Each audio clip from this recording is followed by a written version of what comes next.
Assalamualaikum warahmatullahi wabarakatuh. Selamat pagi. Nah, pagi ini kita akan melakukan pemeriksaan pada anak, yaitu dimulai dari anamnesis atau aloanamnesis. Nah, pada aloanamnesis atau anamnesis ini kita harus melakukan dengan lengkap, di mana nanti kita akan melakukan pertama, ya, keluhan utama, apa yang membawa si anak berobat ke dokter. Yang kedua, kita akan menanyakan riwayat penyakit sekarang. Nah, yang berhubungan dengan penyakitnya ini. Ya.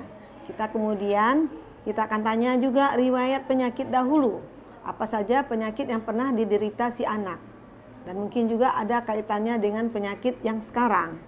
Kemudian juga pada anak-anak kita perlu juga menanyakan riwayat penyakit keluarga. Mungkin ada riwayat penyakit keluarga yang akan berhubungan dengan anak atau akan mempengaruhi si anak, atau juga mungkin ada kaitannya dengan penyakit yang diderita si anak sekarang. Kemudian juga yang penting lagi, kita juga harus menanyakan mengenai riwayat kelahiran si anak. Bagaimana dulu anaknya lahir? Apakah lahirnya normal, sehatkah, ataukah lahirnya tidak normal atau bermasalah saat kelahirannya. Kemudian juga akan menanyakan mengenai riwayat makanan. Baik riwayat makanan saat ini, juga riwayat makanan mulai dari masa kelahiran. Apakah anak mendapatkan air susu ibu atau mendapatkan susu formula, dan bagaimana cara ibu memberikan, jumlahnya, kuantitas dan kualitas, sehingga kita bisa melihat apakah anak itu mendapatkan asupan nutrisi yang cukup sesuai dengan umurnya dan tumbuh kembangnya. Nah, pada riwayat tumbuh kembang di sini sangat penting. Kita akan menanyakan bagaimana pertumbuhan anak tersebut, bagaimana dengan berat badan dan tinggi badan. Nah, akan lebih bagus lagi kalau anak itu mempunyai kartu KMS atau buku balita sehat. Nah, itu kalau anak berkunjung ke posyandu. Nah, apabila buku tidak dibawa, mungkin kita bisa menanyakan kepada ibunya. Nah, apabila ibu tidak mengetahui, mungkin kita menanyakan riwayat tumbuhnya, kembangnya dengan membandingkan dengan anak seusianya. Kita akan tanya ibunya, apakah anak itu tumbuhnya atau kembangnya sesuai dengan anak seusianya. Nah, mengenai beberapa pertanyaan mungkin bisa kita tanyakan untuk mengetahui perkembangan si anak. Umur berapakah si anak bisa duduk misalnya, bisa berjalan, bisa bicara satu kata, bisa bicara lengkap. Nah, dari situ juga kita bisa mengetahui perkembangan si anak. Kemudian yang tidak kalah penting, yaitu juga akan menyangkut dengan tumbuh kembang si anak, yaitu kita menanyakan mengenai sanitasi, ya, dan lingkungan. Bagaimana sanitasi? Bagaimana lingkungannya? Yang mungkin juga ada pengaruhnya atau hubungannya dengan penyakit yang diderita si anak. Kemudian juga di sini kita tanyakan juga bagaimana corak reproduksi ibu, anak keberapa, jumlah anak berapa, apakah jarak kehamilannya dekat, apakah ibunya punya program untuk mengatur keluarganya. Karena ini juga nanti akan menyangkut dengan pola pengasuhan si anak. Mungkin jadi cukup lengkap dan cukup banyak yang harus kita tanyakan dalam melakukan aloanamnesis terhadap anak. Nah, kadang-kadang mungkin kalau anaknya sudah lebih besar, mungkin aloanamnesis ini bisa kita gabungkan dengan anamnesis terhadap si anak langsung. Jadi seperti itu. Nah, mungkin itu, dan bisa mungkin kita saksikan saja ini bagaimana melakukan aloanamnesis terhadap seorang pasien yang datang berkunjung ke poliklinik Rumah Sakit M. Jamil ini.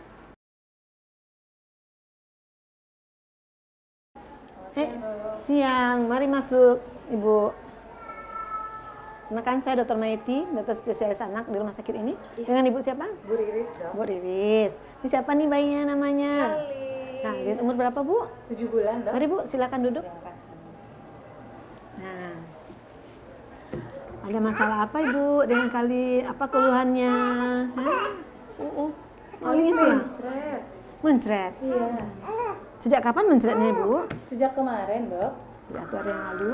Sehari berapa kali kira-kira? 5 kali, agak cair. Cair. Ada lendir Bu?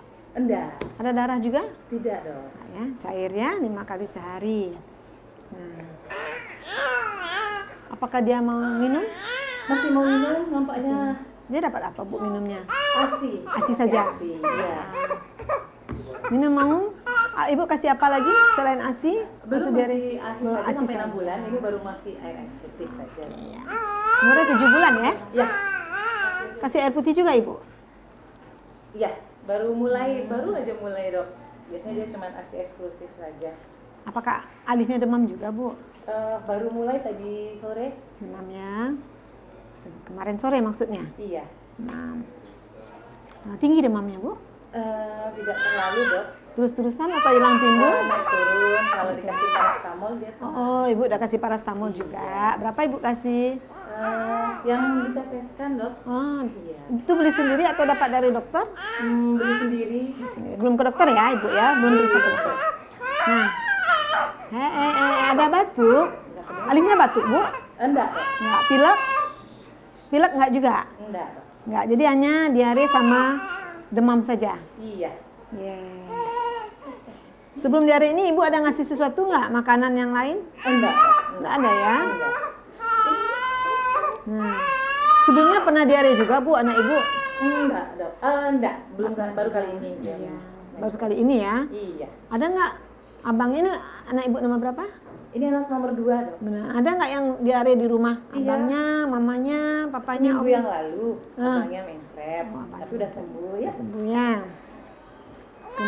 Nah, sekarang kita tanya nih yang lainnya, riwayat kelahirannya gimana Alifnya Bu? Lahirnya normal. Normal. Ya. Apakah Alifnya waktu lahir Ibu dengar nggak nangisnya? Langsung nangis atau gimana? Langsung menangis. Langsung nangis. Bagus ya Bu ya. Kemudian makanannya ASI saja. Apakah Ibu ada bawa imunisasi Alifnya? Iya, sudah diimunisasi. Imunisasi apa aja Bu dapatnya? Sampai yang 6 bulan di Apa tuh? Apa aja Ibu sudah dapat? Sabar. lahir, waktu dia di bidan. Terus? Habis itu di posyandu, yang di lengan. Di lengan ada. Iya. Nah, Lalu ada yang diteteskan. ya, yang disuntikkan. Jadi udah sampai DPT berapa Bu? Imunisasi udah sampai berapa? 3. Ingat Ibu? 3 ya. Ada bukunya Bu? Ada tapi di rumah. Udah bawa. Nah, Alif nih umur 7 bulan udah bisa apa nih Alifnya? Sudah bisa berdiri. Udah heboh ya? Oh, duduk aja. Duduk udah bisa duduk sendiri atau didudukin? Duduk sendiri. Duduk ya. Ngomongnya apa nih? Belum ada, cuman heboh aja. Iya. Alif yang ribut dia ya. Bu, maaf nih, di rumah gimana Bu? Sanitasinya? Maksudnya kebersihan di rumah maupun di lingkungan, pakai sumber airnya dari mana? Sumber airnya air galon untuk minum. Kalau yang lain sambut. Paham ya? Sampahnya gimana? Sampah dibuang di penampungan sampah. Sampah, sampah. Habis itu dekat rumah penampungannya. Enggak, sekitar 1 kilometer. Banyak laler nggak di rumahnya nih? Iya ya. Tapi saya rasa enggak dok. Enggak ya. Udahlah. Jadi ini anak kedua. Ibu. Ini rencananya menyusui sampai umur berapa nih Bu? Kalau bisa sampai 2 tahun. Bagus ya. Oke. Nah, kita periksa dulu Alifnya ya. Iya. Udah heboh dia mau diperiksa nih kayaknya. Mari kita periksa dulu. Ya.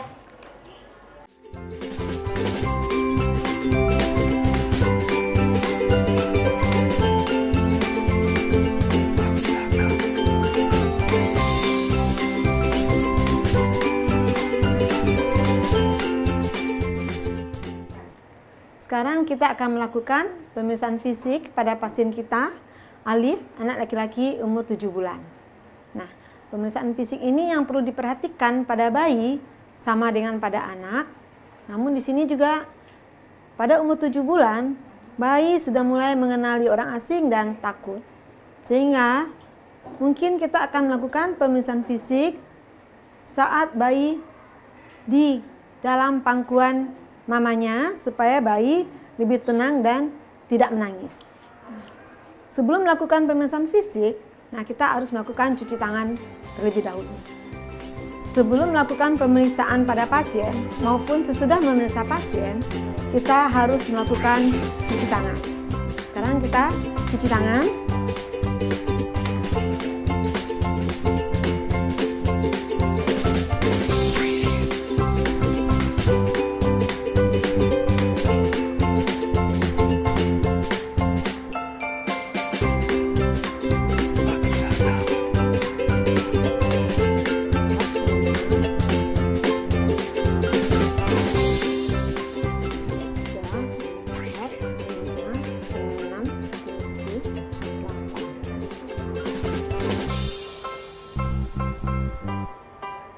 Tuh,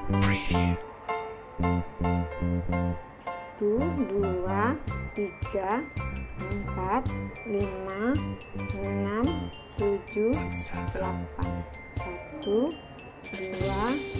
3, 4, 5, 6, 7, 8. Mutar berlawanan dengan jarum jam. Kuku-kuku. 1, 4, 5, 6, 7, 8.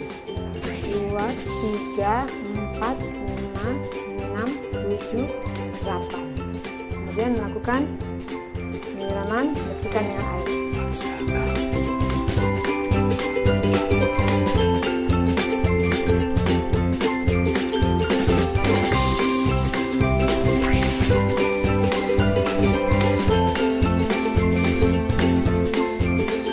Baru kita tutup keran memakai tisu supaya tangan kita tidak terkontaminasi lagi.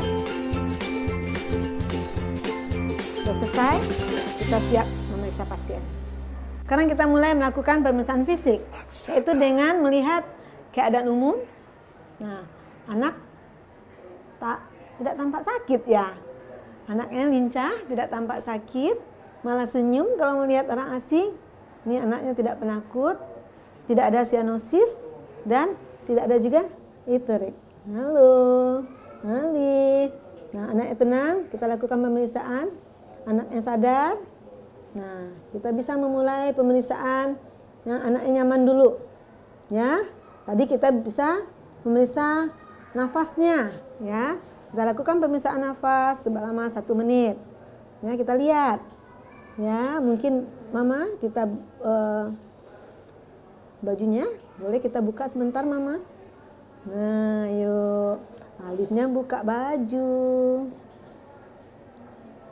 Nah, pada memeriksa bayi dan anak, kita dituntut harus sabar. Ya, kita melakukan dengan sabar, kita melakukan dengan hati, ya, supaya kita tidak bosan.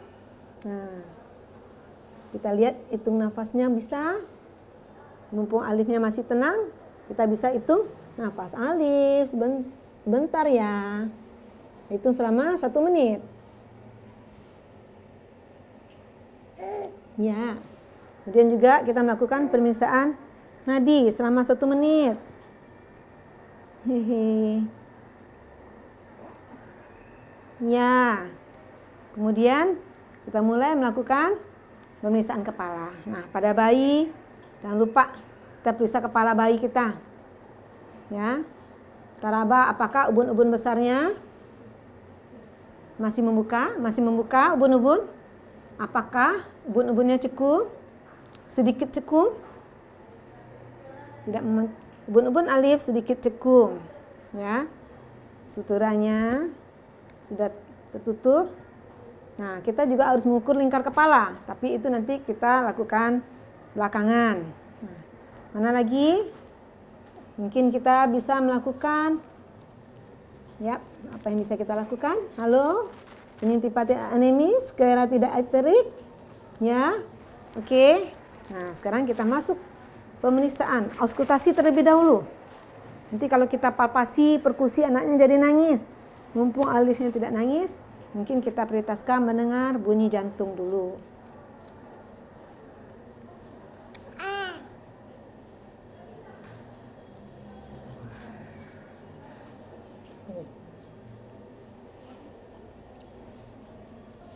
Ya. Nah, dapat dilihat betapa sulitnya memeriksa seorang bayi.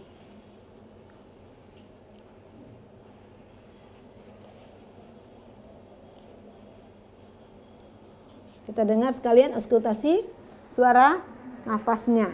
Nah, Alif mau ini ya?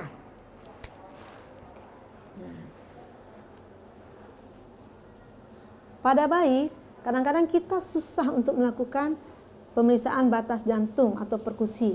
Ya. Sehingga kita untuk ukuran jantung, kita bisa meraba dulu di mana ictus cordisnya. Kalau ictus cordisnya normal, terletak di linea mid clavicula sinistra, ruang interkostal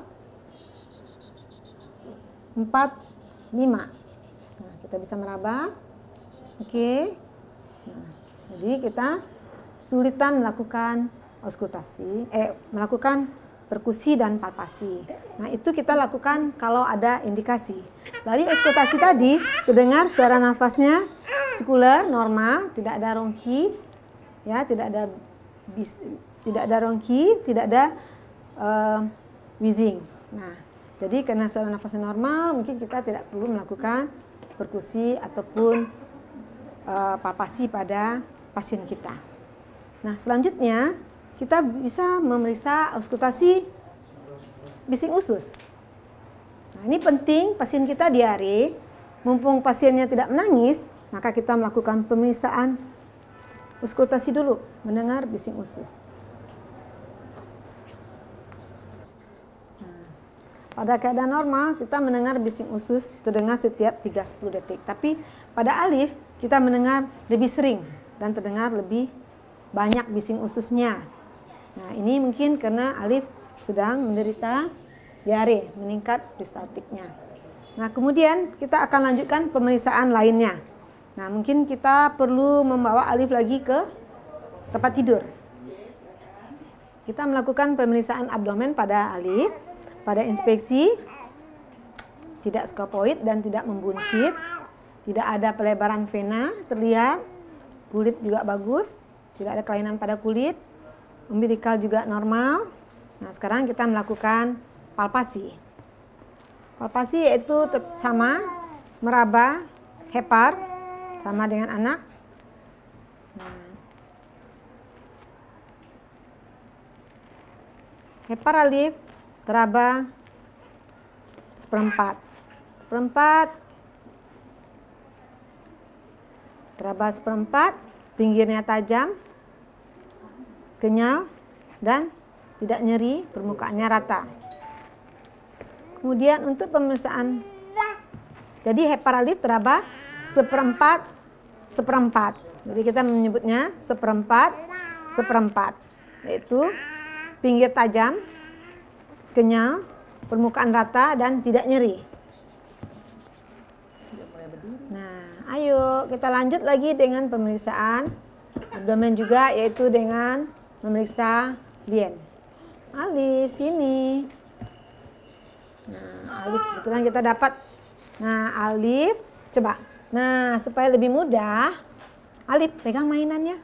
Nah, supaya anak tidak balik-balik, mungkin kita perlu melakukan fiksasi. Ayo sayang. Nah, mamanya bisa memegang lutut. Nah, supaya anak, ya. Kita sekarang meraba lien.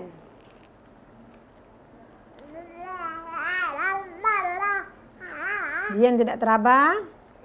Selanjutnya memeriksa apakah ada massa intraabdomen. Nah, sekarang perkusi timpani, simpulan timpani. Berarti tidak ada asites. Bising usus kita sudah dengar tadi. Nah, sekarang kita memeriksa turgor. Turgornya apakah kembali lambat atau normal? Walaupun Alifnya diare, tapi turgornya masih kembali cepat. Ya, turgor kembali cepat. Sekarang setelah itu kita akan memeriksa yang belum kita lakukan tadi. Ya, kita akan melengkapi. Kita belum melakukan pemeriksaan hidung, telinga, dan mulut. Hidung, nah, tidak ada sekret, mukosanya tidak hiperemis, juga tidak sianosis. Yap, tidak ada benda asing juga. Telinga kita akan periksa, telinga luar normal, serumen tidak ada, terlihat membran timpaninya intak, dan tidak ada tanda-tanda infeksi atau peradangan pada liang telinga luar. Juga sama, membran timpaninya intak. Nah, terakhir, kita bisa melakukan perabaan, melakukan pemeriksaan kelenjar yang tadi belum kita periksa. Kita lengkapi, ya, sebentar ya. Kita mungkin juga bisa melihat apakah anak ini genitalianya ada kelainan. Nah, kita bisa melihat, ya. inspeksi normal, kulitnya juga normal, tidak ada tanda-tanda radang. Kita lihat apakah ada phimosis atau tidak. Yap. Kemudian kita raba, apakah testisnya ada, kiri kanan ada, sama. Pasien diare kita lihat apakah ada erythema natum, ya ada erythema natum, ya berarti anaknya kena diarenya, jadi ada erythema natum. Halo, tunggu sayang. Nah, terakhir kita akan melihat mulut dan rongga mulutnya. Kita lihat. Nah, kita lihat dulu mukosa mulut. Nah, bibirnya kering, ya. Karena Alif ini diare ya, tadi tidak bibirnya kering. Kita lihat di dalam. Mama bisa bantu pegang. Nah,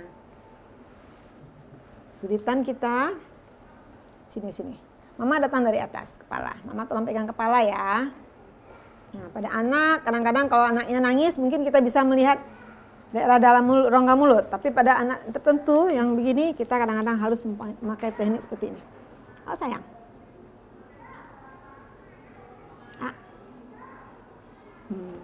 Kita bisa lihat yaitu tonsil T1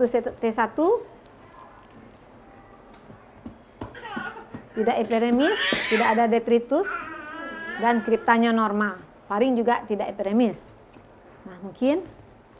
Nah, baiklah sekarang apa yang kita temukan pada Alif? Dari pemeriksaan fisik pada Alif, kita bisa temukan adalah tadi Alif tampak sakit ringan, ya, sadar. Penyuntifa tidak anemis, tidak iterik, ya. Kemudian dari pemeriksaan lainnya yang tidak normal adalah ubun-ubun besar, cekung, mata tidak cekung, bibir kering, turgornya masih normal. Jadi itu adalah tanda-tanda dehidrasi ringan. Ya, kemungkinan Alif sudah mulai mengalami dehidrasi tapi masih ringan. Ya, seperti itu. Terakhir, jangan lupa kita akan memeriksa suhu Alif. Ya, suhu kita periksa pada aksila. Hai, ini juga bisa dalam pangkuan mama. Kita periksa suhu aksila. Oke Alif, ya.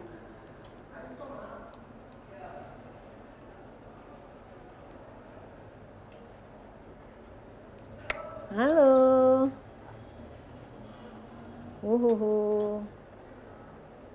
Halo. Nah, ternyata suhu Alif adalah 38 derajat Celcius. Nah, Alif demam. Kemudian dari pemeriksaan yang telah kita lakukan, tanda-tanda yang kita temukan pada Alif yaitu adanya tanda-tanda dehidrasi ringan, yaitu ubun-ubun besar yang cekung, namun mata tidak cekung, mulut dan mukosa mulut kering, turgornya masih kembali cepat, masih baik. Jadi Alif adalah menderita diare akut dengan dehidrasi ringan. Terima kasih ya Mama. Terima kasih Alif.